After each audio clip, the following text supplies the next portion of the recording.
I was going to do a video on as I said on my Facebook page, I was planning on doing a video on Mike Pence's op-ed piece. I'm not going to spend much time on it because quite honestly, it's full of crap.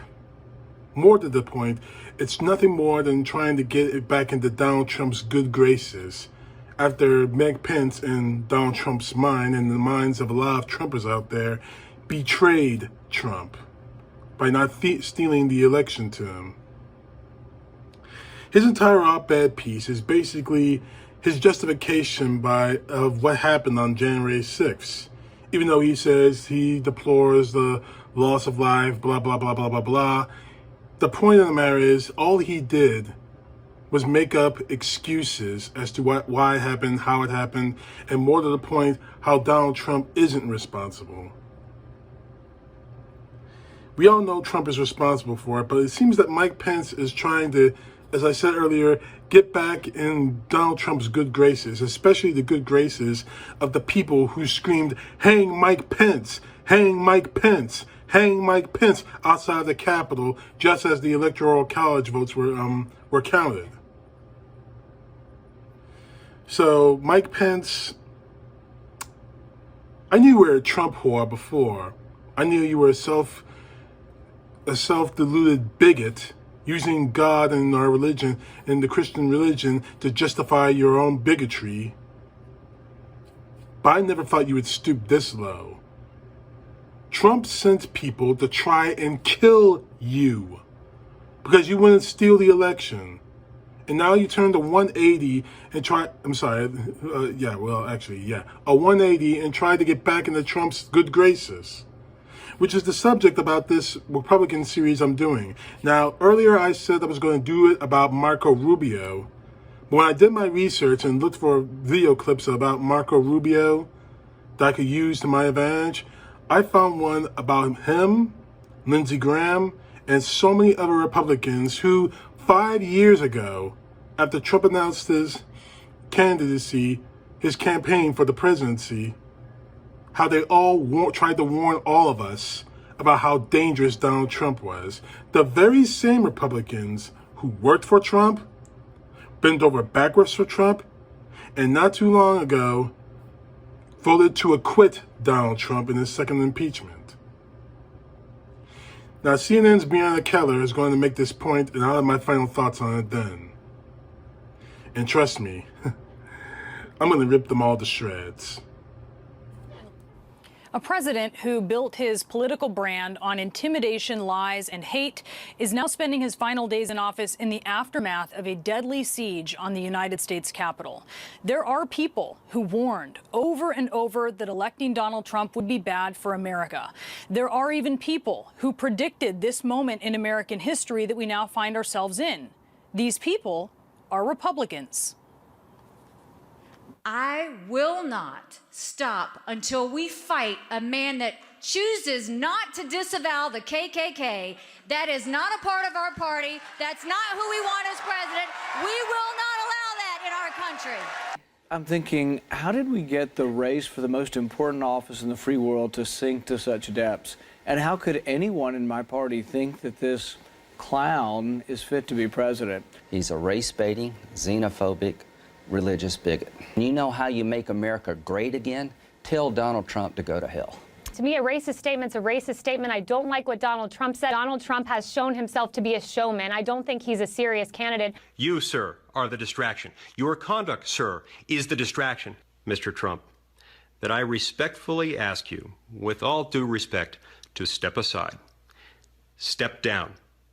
Allow someone else to carry the banner of these principles. During anxious times, it can be tempting to follow the siren call of the angriest voices. I'm out. I can no longer endorse Donald Trump for president. He doesn't know the difference between truth and lies. He lies practically every word that comes out of his mouth. We're on the verge of having someone take over the conservative movement and the Republican Party who's a con artist. I just really believe that the Republican Party has been conned here, and this guy is not a reliable conservative Republican. This is a defining moment for the Republican Party. That is not who our Republican Party is. That's not who America is. Donald Trump's candidacy is a cancer on conservatism, and it must be clearly diagnosed, excised, and discarded. Now, all of those Republicans went on to broadly support or to work for President Trump's administration, ignoring his nods to extremists, acting like they didn't see his tweets, playing whataboutism with liberals instead of acknowledging the uniquely troubling nature of President Trump. And all of that emboldened him to fulfill the predictions of these very Republicans who sounded the alarm on Donald Trump and then pretended for years that it wasn't going off. Senator Rand Paul knew what would happen. If no one stands up to a bully will just keep doing what they're doing. But he didn't stand up. He stood back and stood by. Of all the Republican predictions, Marco Rubio's may have been the most prescient of all of them. The warnings that he gave before he drank the Kool-Aid, at times sipping tepidly with a scrunched up face to protest the taste, as if that would make the difference. There's only one presidential candidate who has violence at their events. Leadership is not about going to an angry and frustrated people and saying, you should be even angrier and more frustrated. That is not leadership. You know what that is? That's called demagoguery. Rubio also warned, quote, "You mark my words. These are people that whether it's now or 5 years from now or 2 years from now or 6 months from now are going to be explaining for a long time how they fell into this." He said, quote, "If we're going to be the party of fear, we're going to spend some time in the wilderness. If we're the party of fear with a candidate who basically is trying to prey upon people's fears to get them to vote for them, I think we're going to pay a big price in November and beyond." He said, "I don't know how this is all going to end. This is uncharted territory." Senator Rubio knew that. His Republican colleagues knew that. And yet only one Republican senator has consistently stood up to Trump before and after this election, and it's Mitt Romney. This was Romney in March of 2016. He has neither the temperament nor the judgment to be president, and his personal qualities would mean that America would cease to be a shining city on a hill. Mitt Romney was the lone Republican who voted to convict Trump in his impeachment trial, and he has been living on an island all by himself, standing up to the president. No one visits, not even for a long weekend. Some say they might, like Senators Susan Collins, Lisa Murkowski, and Ben Sasse, but they don't really mean it, and they don't. Romney predicted disruption and worse, with Trump supporters gathering in Washington. And as senators were being evacuated from the Capitol, he summoned a reporter from the New York Times over and he told him, quote, "This is what the president has caused today, this insurrection." The day before the siege on the Capitol, Romney was heckled at the airport as he traveled to Washington to vote to certify Joe Biden's Electoral College win. Traitor! Traitor! Traitor! Traitor! Traitor! Traitor! Traitor! A lot of Republicans decided they didn't want to live with that. But now they will have to live with themselves, knowing that before they were sycophants, they were psychics. So what happened, Marco Rubio? Little Marco? What changed your mind? As a matter of fact, what changed in your bank account, I should say, that made you change your mind to say Donald Trump is a threat to you, practically bending over backwards for him, defending him all 4 years of his administration, of his regime?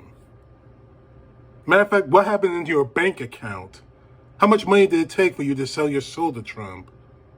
You want to go out there on Twitter and post biblical scripture, but when it comes time for you to actually stand for your principles, as you could have done by convicting an evil man like Trump, you decided to choose for the evil. After you warned us before he became president how much of a threat this man is. So what happened, Marco? I'll be waiting for your answer. So what happened, Ms. Lindsey Graham? From him calling him a racist, religious bigot, to practically saying, I love Trump, he invited me into his world. Your words! He invited me into his world. Your words, Graham, Ms. Graham. So what happened?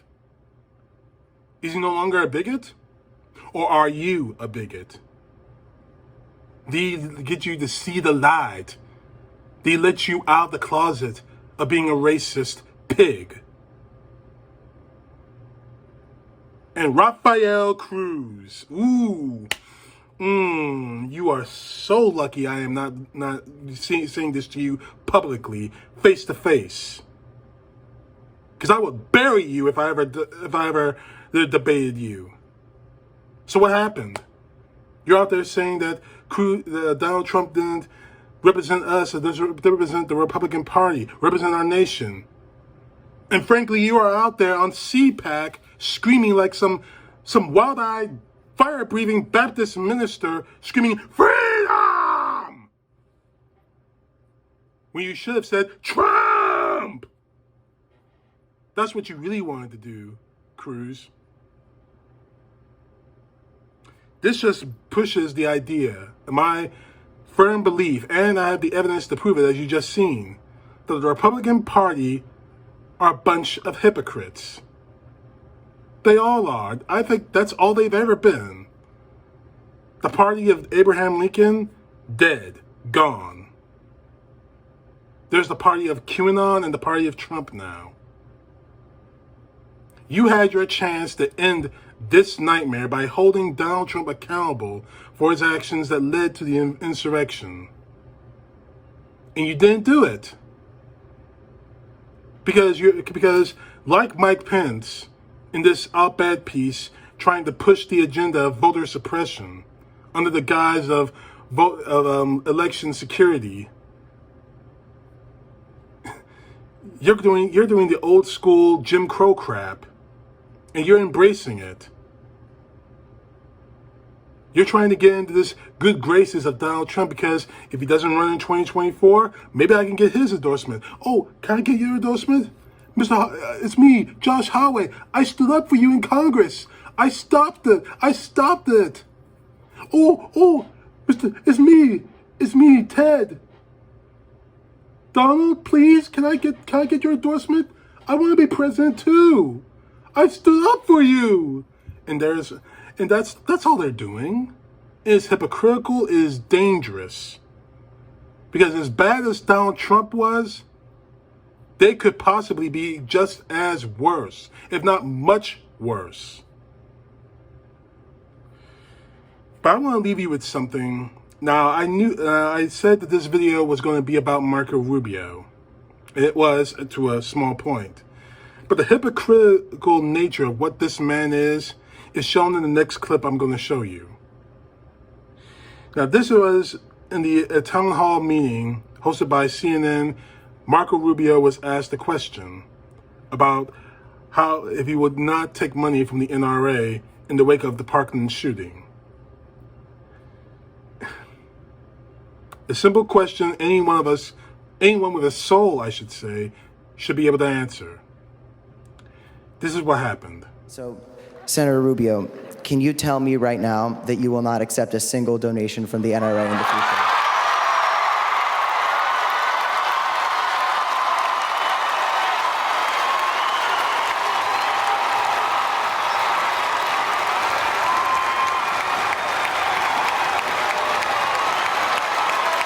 I wish I could